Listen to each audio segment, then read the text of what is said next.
All right, here we go. Put the music. Start the music. All right, here we go. I got my coffee. All right. Hang on, guys. Today we got something really weird and cool, and we'll get there right now. Wait for the intro.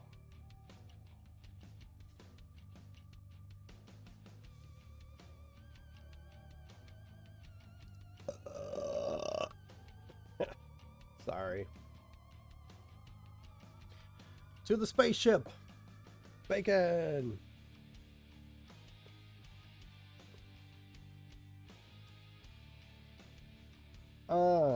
You gotta love that music, man. That's actually my beats back in the background there. If you like that, it's on iTunes. Also, I want to do this real quick because we have a cool little show today for y'all perverts out there. I said it. All right. So today we're going to be doing tight bodysuits. All right. All the girls out there wearing tight bodysuits, they're trying to figure out if they look good or they're misunderstood. All right. Here we go. But first, I got to tell you about the Rifle Coffee. You know me. $19.99 Amazon. Get the 15% discount in the description below. Okay? So welcome back from 10 minutes ago. I'm Tommy Two Socks, and today we're doing crazy bodysuit women, like putting on bodysuits to see if they're cool. All right, without further ado, wait, did I say that right? I don't know, man. Stop procrastinating. Here we go.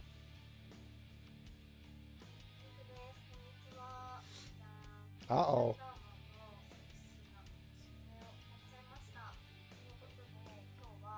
Take me to the big screen. I gotta see this.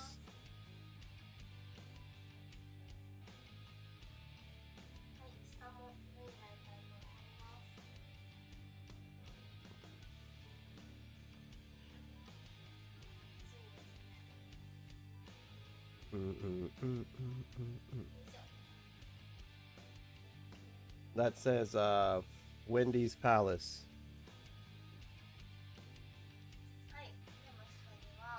Yeah, you gotta take that off too if you want to do it right. You know what I mean? Oh no. Don't look.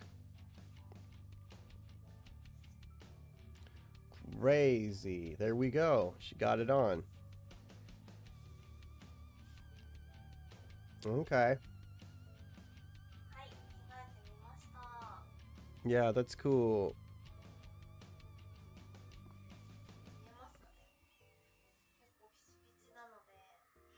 I don't know, it's a little big.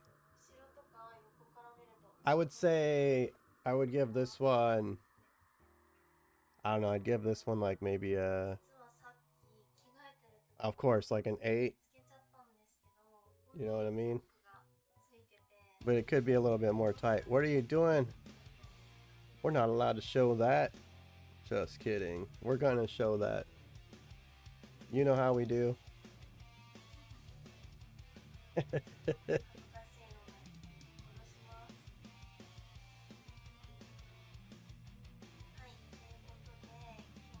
What do you think about this one? Do you think, let me know in the comments below, what would you rate this outfit? Now bear in mind, we're not talking about the girl itself, we're talking about the fit, how it fits, all the good stuff, you know what I mean? Let's see that again. Let's try a different one here. Uh-oh.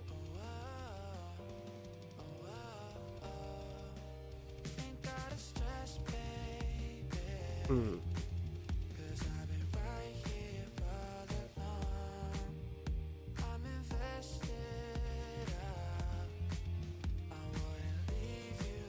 That one's cool, man. I'd have to give that a 9. I don't know, there's just something about it. Maybe 2 things about it. Yeah.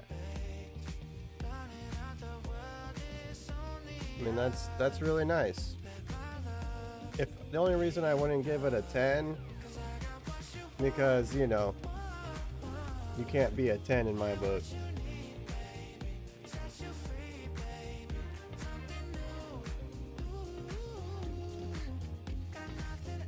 I do like that music though.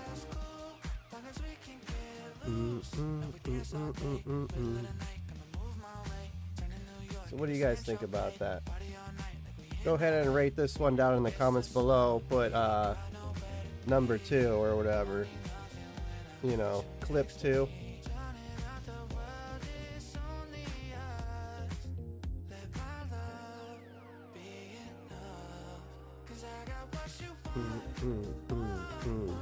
That's what we do. We play clips that they won't show you.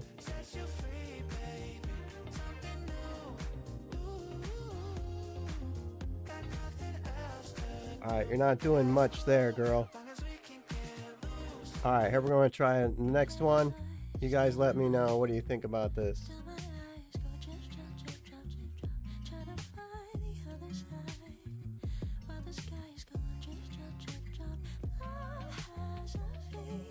I don't know. I think so far, not my favorite.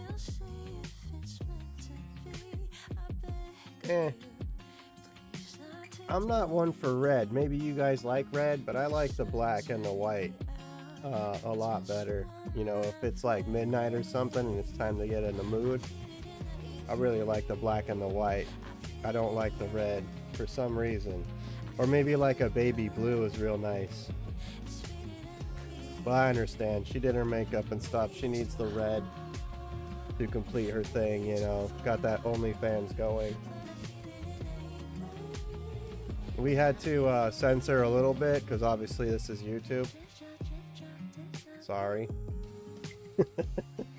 But we're gonna show you. Alright. Hang on, hang on.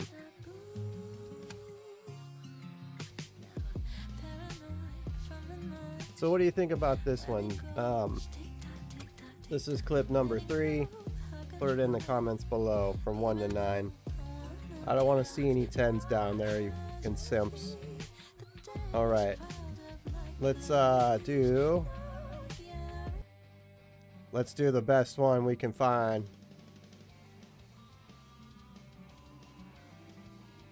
I'm just kidding. I don't know. I've never seen this before, so you guys are watching it the same as me.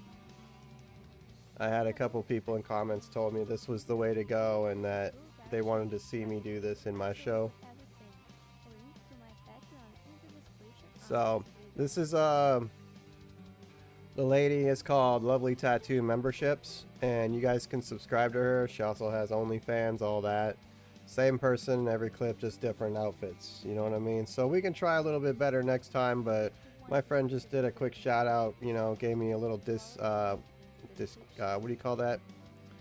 A deposit is what I'm trying to say, but I mean donation. There we go. He gave me a pretty large donation to show this video. And this is like, I guess they're together or whatever. But yeah, go check out Patreon, Lovely Tattoo membership. Also, you can subscribe to her OnlyFans, and I'm sure he's on there too. Pretty cool.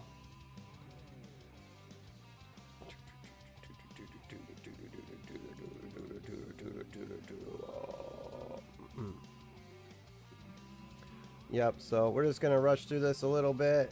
She's making them good. She's doing it good. She's putting on her tattoos. Nothing wrong about that. Getting it a little wet. Yep. Let's see what the outcome is. Let's see what we got right here.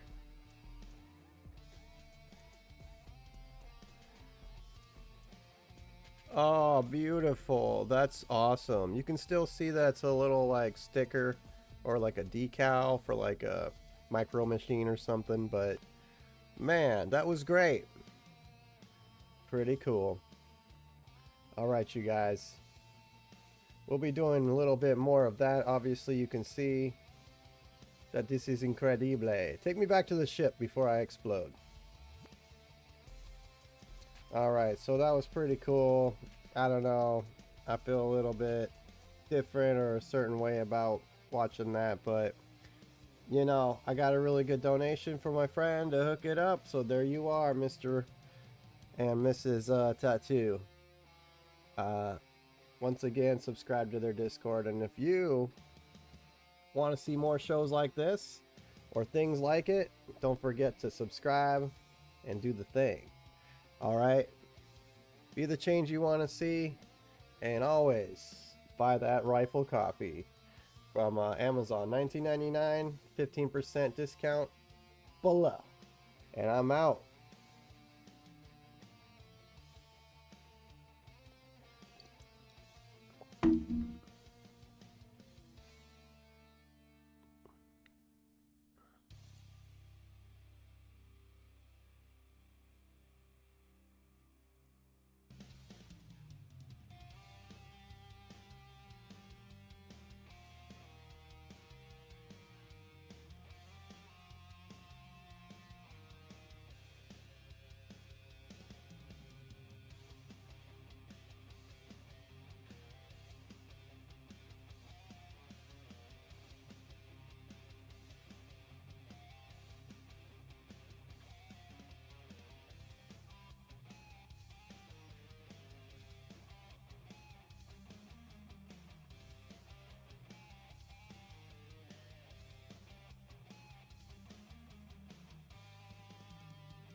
Sisters, sisters, there were never such devoted sisters. Sometimes you gotta push yourself to the limit, even if your limit is snowplowing at like 3 miles per hour. Kilometers. This is Canada. Because when you try something new, even a failure feels like a victory. Try Canada. Imagine accidentally stepping on a landmine, and the only guy who can save you has other plans. This one is crazy. Don't blink. In the opening scene, our three musketeers, Alicia, Daniel, and Chris, are hiking up a mountain in Georgia. The country, not the state, so no peaches here. Sorry, Justin. At the summit, Daniel gets down on one knee, looks Chris in the eye, and asks him to marry him and Alicia. Yep, this just got interesting. Chris starts reciting his lines like he's been rehearsing for months, but suddenly he bails faster than a cat from a cucumber, leaving with his bag. That night, they're chilling around a campfire, and Daniel's like, "Dude, what's up?" But Chris is all, "Nah, nothing, man." Alicia invites Daniel into their tent for the natural obligation, while Chris douses the fire and retires to his tent like a grumpy bear. Next morning, Chris wakes up to find some stranger rummaging through their stuff. Like a territorial dog, Chris confronts him, but the dude's trying to explain. Daniel and Alicia show up, and Alicia's like, "Chill, Chris. It's just Devi, my personal camera retriever." Devi then snaps a photo of the trio with some director-level instructions. And suddenly he's all, "Don't move, Chris." Why? Because Chris, the lucky guy, is standing on a landmine. Daniel tries to calm Chris down, while Devi claims he'll go for help, but it'll take him 4 hours minimum. Daniel tells Alicia to hide behind a rock, not the Dwayne Johnson kind, and he stays with Chris, promising to be his best man at their triple wedding. Alicia's phone rings, and they realize they have service. They climb higher to get a better signal, and Daniel calls for help. He hangs up, then tells Alicia that rescuers won't help tricksters. Confused, Alicia listens as Daniel spills the beans. He knows she and Chris got a little too friendly. Chris fesses up, and Alicia is a sobbing mess. But here's the twist. Daniel says his phone never had service, and he made it all up. He whips out a shovel and tells Alicia to dig a hole for Chris to jump into. Chris realizes Daniel's behind this wild ride. As he keeps apologizing, Daniel yanks out the mine pin and yeets it into the woods.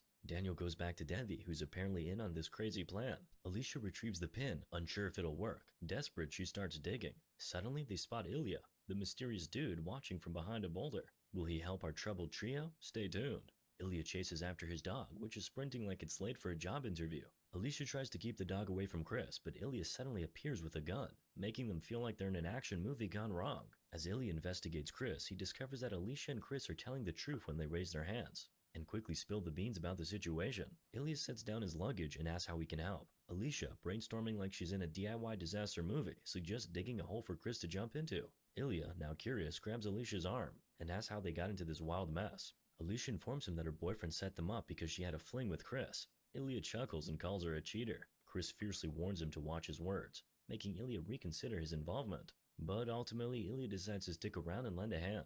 As Chris tells Ilya that he can have anything he wants as a reward, Ilya rummages through their bags and steals Alicia's underwear. He gives it a good old sniff and cheekily asks if he can have anything he wants as long as he helps. When Alicia says yes, Ilya pushes his luck and asks for the underwear she's wearing right now. Imagine the smell. Chris steps in and offers his money and credit card instead, but Ilya insists on Alicia's underwear. Reluctantly, she agrees and heads to her tent to change, but Ilya stops her, wanting a front row seat to the show. Chris intervenes, saying that backup is on the way. Ilya, skeptical, threatens to push Chris. Alicia steps in and finally gives in to Ilya's bizarre demand. Alicia hands her clothes to Ilya, who in a strange turn of events has her play fetch with his dog. It's not the weirdest game of fetch, but it's up there. Suddenly, Ilya's radio crackles to life. He answers it and Alicia and Chris seize the opportunity to ask if they can borrow his radio to call for help. Ilya, driving a hard bargain, asks what's in it for him. Alicia's frustration mounts, but Ilya persists with his question.